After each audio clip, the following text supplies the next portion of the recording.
आप देख रहे हैं the him tales horror stories. प्रस्तुत एक और नई कहानी। कहा जाता है कि अगर डाकिनी एक बार किसी के पीछे पड़ जाए तो उसके पूरे परिवार को खत्म कर देती है। लेकिन ये बात कितनी सच है या फिर महज गांव के लोगों का अंधविश्वास, ये कोई नहीं जानता।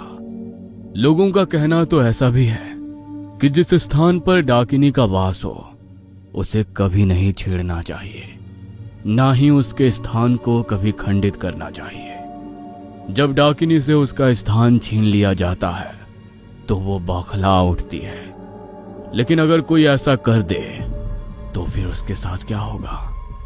शहर में रहने वाली राठौड़ फैमिली गांव में अपने फैमिली फंक्शन में शामिल होने के लिए सालों बाद अपनी पुश्तैनी हवेली लौटते हैं। फैमिली में माँ पापा, उनका बेटा जतिन और बेटी साधना थे। गाड़ी में कई घंटे का सफर तय करके वो अपने गांव पहुंचे, लेकिन जैसे ही उन्होंने गांव पहुंचकर अपने गांव वाली हवेली का दरवाजा खोला तो अंदर से अचानक एक काली बिल्ली उनका रास्ता काटते हुए बाहर आई। हे भगवान, हवेली का दरवाजा खोलते ही ये कैसा अशुभ संकेत मिला है हमें। अरे क्या यहाँ पर आते ही शुभ अशुभ की बातें करने लगी तुम?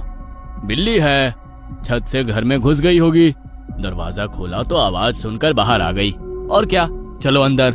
बहुत सालों बाद वो अपने गांव की पुश्तैनी हवेली में आए थे, इसलिए मनोहर ने पहले ही अपने बड़े भाई को बोलकर नौकरों से हवेली को साफ करवा लिया था। सब हवेली के अंदर वाले कमरे में बैठे थे। पापा, आपको नहीं लगता कि हवेली की हालत कुछ ज्यादा ही खराब हो गई है? हर जगह से पेंट उखड़ा हुआ है, घर में सीलन आई हुई है, सीमेंट झड़ रहा है। अब गांव आए हैं तो लगे हाथ घर भी रिनोवेट करवा लेते हैं। मैं भी यही सोच रहा था। एक दो दिन में बुलाता हूँ किसी को। अगले दिन मनोहर गांव के ठेकेदार को बुलाया और घर की रिनोवेशन के बारे में बात की। उनके घर के बगल में उन्होंने कुछ खाली जगह छोड़ी हुई थी, जहां एक पीपल का पेड़ था जिसकी छाया उनकी छत पर पड़ती थी। अरे भाई, घर की रिनोवेशन के साथ साथ इस पीपल के पेड़ को भी कटवा दो। हम ये एरिया कवर करवाना चाहते हैं। गांव में तो हम आते नहीं हैं। कल को यहाँ जमीन हड़प कर किसी ने कुछ बना लिया तो दिक्कत हो जाएगी। माफ करना साहब, लेकिन आप ऐसा ना ही करो तो ही अच्छा है। ये जो पीपल का पेड़ है, इस पर डाकिनी का वास है। अगर आपने ये पेड़ कटवा दिया तो वो आपके पूरे परिवार को खत्म कर देगी। क्या बेहुदा बात है ये? अरे यार, तुम सब गांव वालों को इन बातों के अलावा कुछ और सूझता है क्या? हाँ, अभी तक तो हमने गांव में डायन और चुड़ैल के किस्से ही सुने थे। अब ये नई भी आ गई, डाकिनी। हम इन सब बातों में नहीं मानते। तुम ये पेड़ कटा दो, हमें ये एरिया कवर करना है। मैं तो ये पेड़ नहीं कटाऊंगा साहब, मुझे डाकिनी का प्रकोप नहीं झेलना। आपको ये पेड़ कटवाना ही है तो किसी और से कटवा लीजिए, मैं चलता हूँ। ठेकेदार भी डर कर वहां से चला जाता है। लेकिन अगले दिन ही मनोहर दूसरे गांव के एक ठेकेदार को बुलाकर उस पेड़ को कटवा देता है। अब हो गई जगह खाली, कल से ही घर में भी रेनोवेशन का काम स्टार्ट करवा दूंगा। सब बैठकर नीचे खाना खा रहे थे, तभी अचानक खाना खाने के कुछ देर बाद ही घर की लाइट चली गई और काफी देर तक लाइट नहीं आई।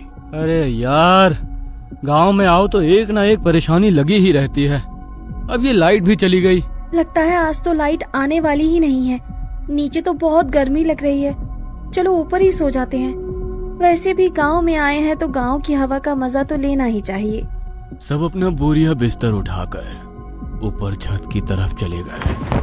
उन्होंने वहां अपना बिस्तर लगाया। ठंडी हवा चल रही थी तो थोड़ी देर में ही उन्हें नींद आ गई। रात के लगभग 1:30 बजे का वक्त होगा। तभी जतिन के कानों में किसी की पायल की आवाज पड़ी, जैसे तो कोई औरत बार बार उसके पास से गुजरती हुई जा रही हो। उस आवाज से जतिन की नींद टूट गई। उसने हल्के से अपनी आंखें खोली तो उसे लगा कि सामने छत की किनारे पर कोई औरत घूंघट किए हुए इधर से उधर चल रही है, जिसकी पायलों की आवाज उसके कानों में पड़ रही है। इतनी रात को ये कौन औरत हमारी छत पर टहल रही है? माँ और साधना भी सो रहे हैं। इससे पहले कि जतिन कुछ समझ पाता, उसने जैसे ही अपनी आंखें झपकाई तो वही औरत ठीक उसके सामने आकर खड़ी हो गई। हवा से उसके चेहरे का घूंघट हटा। जैसे ही जतिन ने उसका चेहरा देखा तो वो बुरी तरह से जला हुआ था और उसकी आंखें बाहर को निकल कर आई हुई थी। जतिन चिल्लाना चाहता था, लेकिन डर के मारे उसकी आवाज उसके गले में ही दब कर रह गई। अगले ही पल वो उसके ऊपर झपट पड़ी। उसने जतिन के चेहरे और शरीर के मांस को बुरी तरह नोच डाला। जतिन बुरी तरह तड़पने लगा, लेकिन उसकी आवाज किसी और के कानों तक नहीं पहुंची और थोड़ी देर बाद सब कुछ बिल्कुल शांत हो गया। सुबह जब सूरज की पहली किरण के साथ सबकी आंख खुली तो साधना सबका बिस्तर उठाने लगी, लेकिन जैसे ही उसने जतिन को उठाने के लिए उसे सहलाया तो उसके ऊपर ढकी हुई चादर उसके चेहरे से हट गई। उसके चेहरे की हालत देखकर साधना जोर से चिल्लाई और मम्मी पापा जल्दी से वहां आए तो जतिन की आंखें बाहर को निकल कर आ चुकी थी और उसके चेहरे का मांस जैसे तो किसी ने नोच कर खा लिया था। जतिन, मेरे बच्चे को क्या हो गया? किसने मार डाला उसे? जतिन, जतिन। उन लोगों की चीखें सुनकर आस पड़ोस के लोग वहां इकट्ठा हुए, लेकिन जतिन की हालत देखकर उन लोगों की भी आत्मा कांप उठी। तुम लोगों को मना किया था ना वो पेड़ कटवाने से, लेकिन तुमने हमारी बात नहीं सुनी। अब देख रहे हो ना डाकिनी का प्रकोप। तुमने उससे उसका स्थान छीना है। अब वो तुम्हें चैन से नहीं रहने देगी। अभी तो उसने बस तुम्हारे परिवार के एक सदस्य को खत्म किया है, लेकिन अब तुम में से कोई नहीं बचेगा। हाँ, अपनी जान की सलामती चाहते हो तो भाग जाओ यहाँ से, शायद तुम्हारी जान बच जाए। राठौर जी के बेटे का मृत शरीर उनकी आंखों के सामने पड़ा था, लेकिन उसकी मौत के दुख के साथ साथ अब उन्हें अपने परिवार के बाकी लोगों की भी चिंता थी। उन्होंने अपने बेटे की चिता को अग्नि दी और उसी दिन वापस शहर के लिए रवाना हो गए। मिस्टर राठौर गाड़ी ड्राइव कर रहे थे। हल्का हल्का अंधेरा होने लगा था और कुछ देर बाद वो अंधेरा गहरा हो गया। वो लोग घबराए हुए थे। तभी मिस्टर राठौर को अपनी गाड़ी के सामने एक औरत दिखाई दी, जिसका चेहरा बुरी तरह जला हुआ था और आंखें बाहर को निकल कर आई हुई थी। वो अपने शरीर को मोड़ती हुई उनकी गाड़ी की तरफ बढ़ रही थी। डर के मारे गाड़ी में मिस्टर राठौर का संतुलन खो गया। उनकी गाड़ी सामने एक पेड़ से टकराने ही वाली थी कि तभी उनकी बेटी साधना ने गाड़ी को संभाल लिया। ये आप क्या कर रहे हैं पापा? एक्सीडेंट हो जाएगा। मैं जानती हूँ अचानक भैया के इस तरह से चले जाने की वजह से आप बहुत डिस्टर्ब हैं। मैं ड्राइव करती हूँ, आप मेरी सीट पर आकर बैठ जाइए। नहीं, कोई भी गाड़ी से बाहर नहीं निकलेगा। मैं ठीक हूँ। मिस्टर राठौर ने खुद को संभाला और दोबारा से गाड़ी स्टार्ट की, लेकिन जैसे ही उनकी नजर गाड़ी के साइड मिरर पर पड़ी तो डाकिनी उनके पीछे बड़ी ही तेज गति में दौड़ती हुई आ रही थी। मिस्टर राठौर ने गाड़ी फुल स्पीड में भगाई और घर पहुंचकर गाड़ी पार्क करके जल्दी से अपनी बीवी और बेटी को लेकर घर के अंदर जाकर घर को लॉक कर लिया। मिस्टर राठौर का पूरा शरीर बुरी तरह से पसीने से भीगा हुआ था और वो तेज तेज हाँफ रहे थे। उनकी बेटी ने उन्हें पानी लाकर दिया। आप ठीक तो है ना पापा? आप इतने ज्यादा घबराए हुए क्यों हैं? कुछ नहीं, शायद मुझे कुछ वहम हो गया था।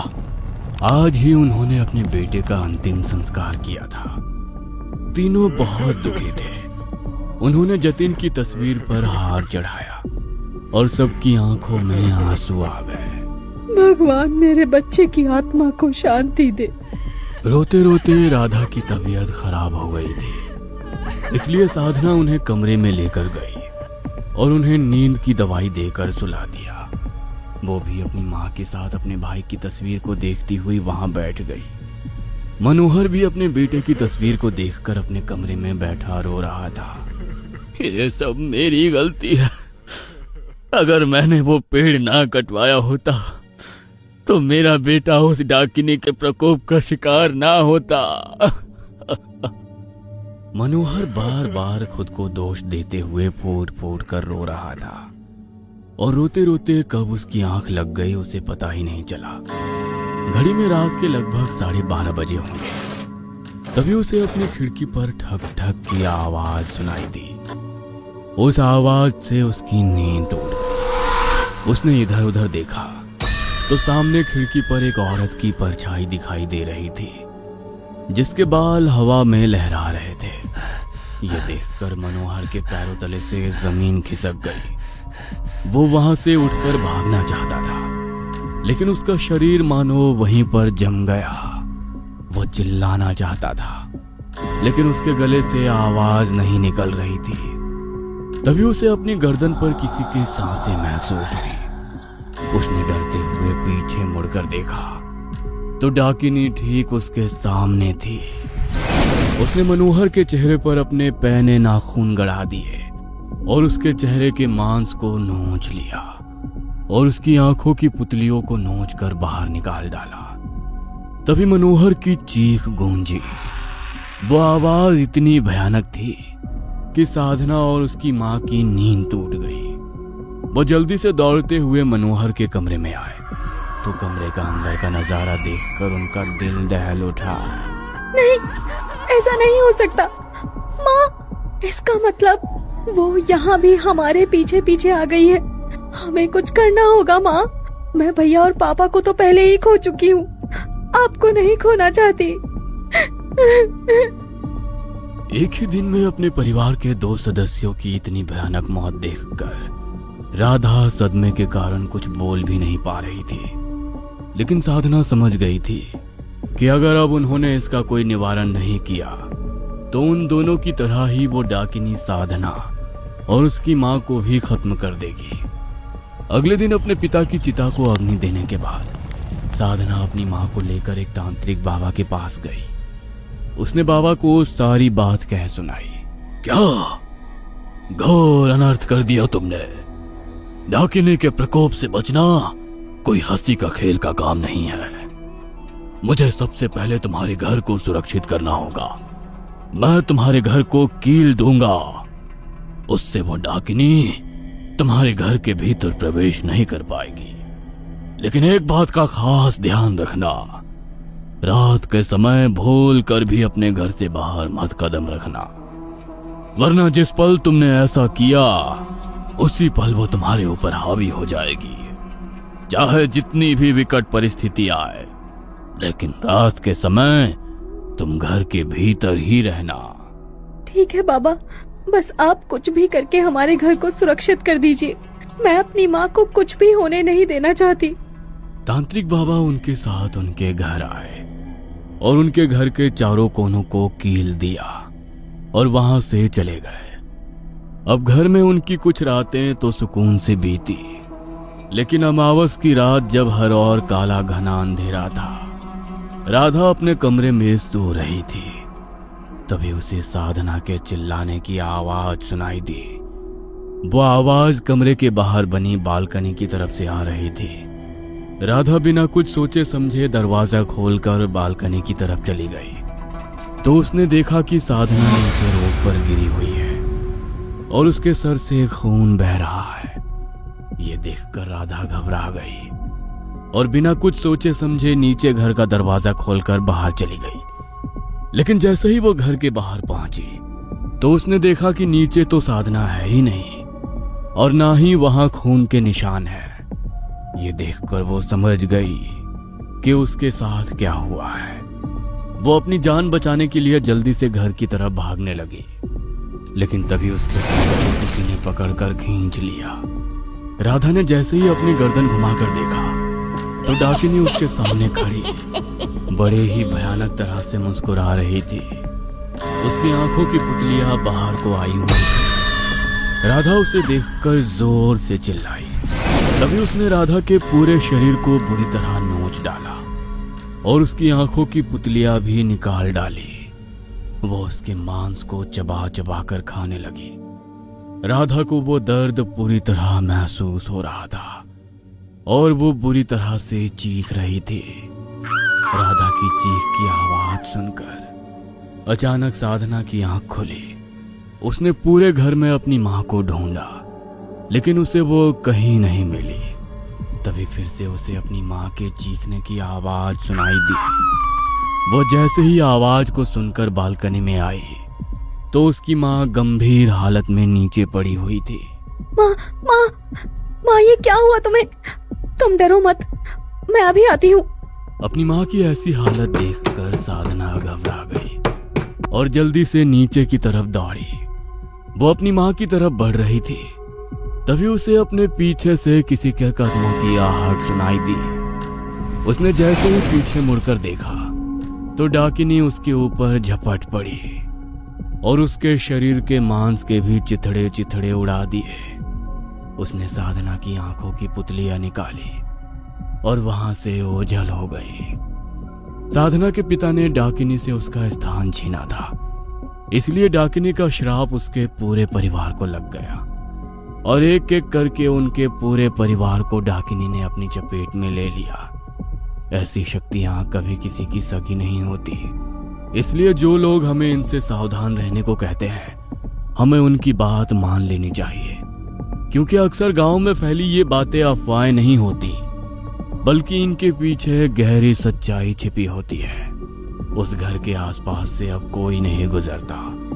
लोगों का कहना है कि वो डाकिनी आज भी वहीं भटकती है और अमावस की रात अगर किसी पर उसकी नजर पड़ जाती है तो वो उसे भी अपना शिकार बना लेती है। कहते हैं कोई भी अतृप्त शक्ति बेवजह किसी के पीछे नहीं पड़ती। ऐसा कोई कारण जरूर होता है जिस कारण से व्यक्ति किसी अतृप्त शक्ति की चपेट में आ जाता है।